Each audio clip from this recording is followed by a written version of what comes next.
Entonces, en ese marco se da la primera vuelta electoral. Entonces, cuando digamos, evidentemente Petro queda relegado, sin embargo logra repuntar, Mockus pasa desinflado, le circula en la segunda vuelta, se esperaba más, según lo que han dicho las encuestas.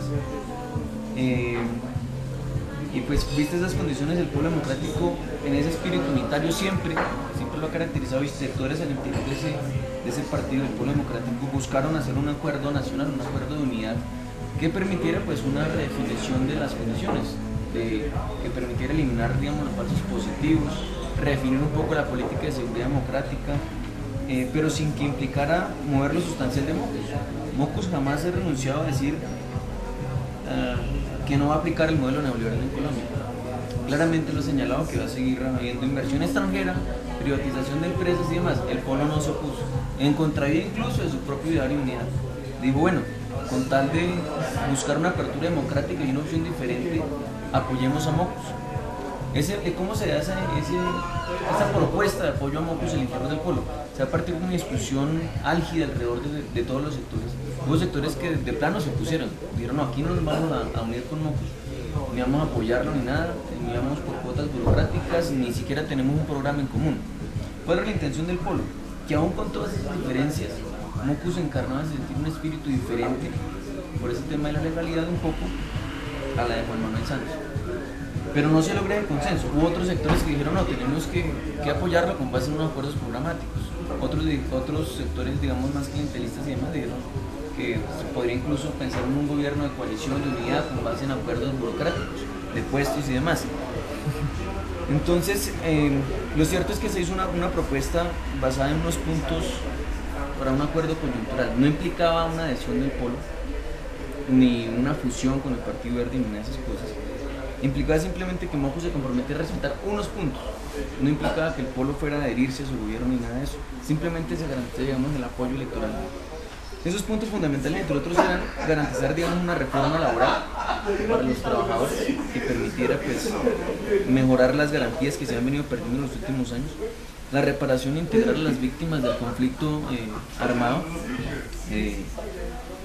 pues que siguen estando desprotegidas y sobre todo la garantía de la no repetición, se siguen victimizando y revictimizando, se siguen desplazando incluso. Pues un poco el replanteamiento también de lo que es la soberanía, en el sentido de que Mockus sentar una posición frente, si no bien ante el TLC, porque nosotros sabemos que Mockus está de acuerdo con el TLC, sí, frente a lo de las bases militares, consideramos que van a profundizar la guerra en Colombia, y no solamente la guerra, sino poner también una situación que América Latina no tiene por qué soportar. América Latina es un continente que históricamente ha vivido en paz, y que pues que poner unas bases militares aquí en el continente implica, si se quiere, crear una tensión innecesaria, cuando aquí existe un conflicto que debe resolver Colombia. Entonces, la propuesta era esa, y un respeto también al Estado de Derecho, en el sentido de garantizar la independencia de los poderes, la independencia de la rama judicial y demás, que últimamente se ha visto también muy atacada por el presidente Uribe. Esos puntos que no representan ni siquiera mucho del ideario de unidad, y no representaban para Mockus romper con la política de seguridad democrática, dijimos, listo, vamos con la política de seguridad democrática, que tenemos muchas críticas, al punto de que yo le preguntaría si alguno de ustedes no ha sido víctima, alguno de su familia últimamente aquí en Bogotá, de atracos o de situaciones o de robos. La política de seguridad democrática no es tan democrática. Se ha aplicado en el campo y demás, en algunos espacios, pero aquí en Bogotá la inseguridad ha sido flagrante, por las mismas causas del desempleo, por las mismas causas de la pobreza. Hay un auge, pues, de la delincuencia, frente a la cual no ha habido una política integral democrática y que garantice la seguridad para todos y todas, ¿cierto?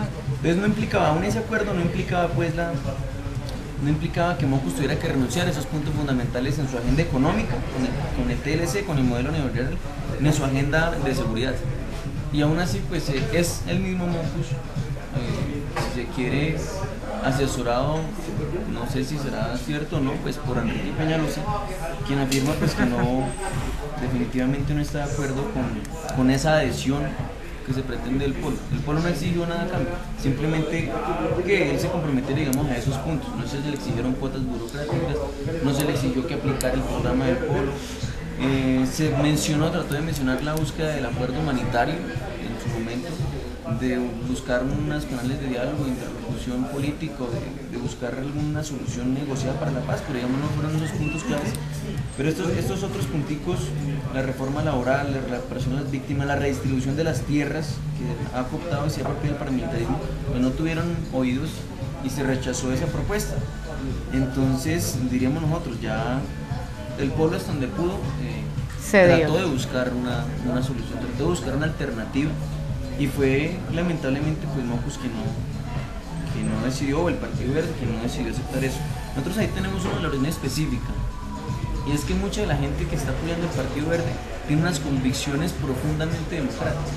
O sea, mucha de la gente que hoy ha visto en el Partido Verde una alternativa, la gente que está en la base, son mucha gente que está al lado de Angelino Garzón, al lado de Lucho Garzón, tienen unas convicciones profundas que consideran una necesidad de cambiar el régimen uribista, que no están de acuerdo para nada con Uribe, que tratan de buscar esa alternativa. Más yo creo que la propuesta de Mockus o de las élites que están dirigiendo el Partido Verde, en las cuales incluye a Mockus, a Fajardo, al mismo Lucho, a Peñalosa, pues no recogen ese sentimiento de esa gente.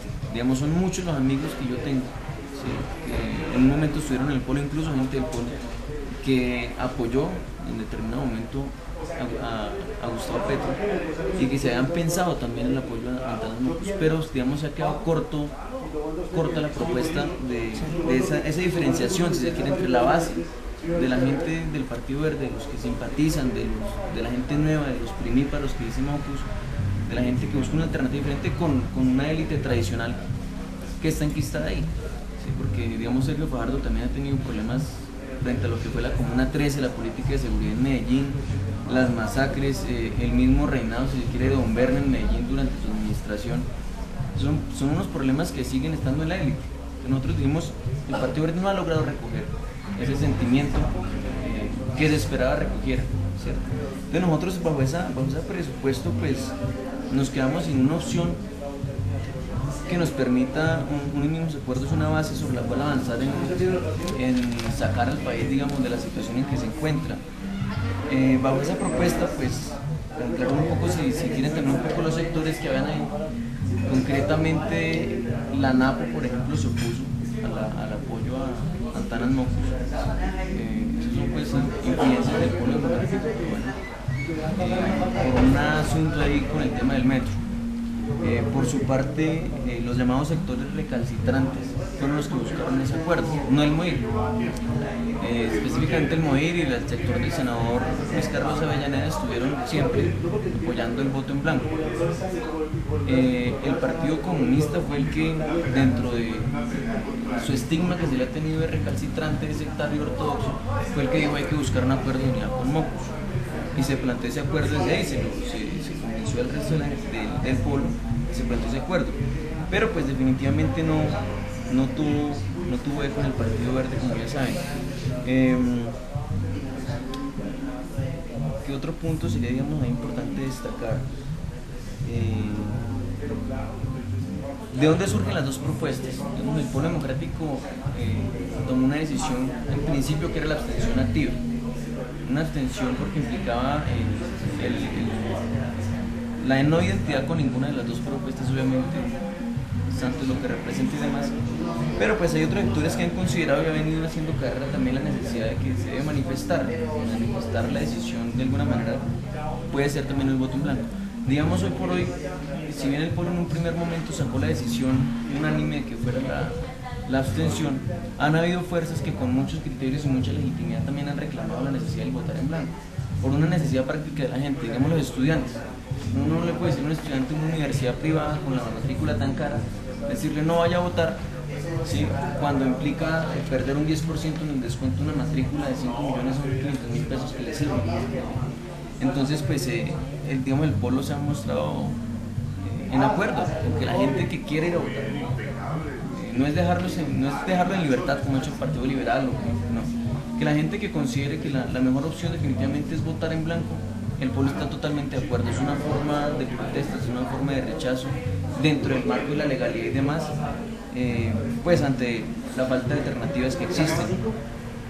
Pero pues también hay otros sectores que se mantienen todavía promoviendo la abstención, ¿cierto?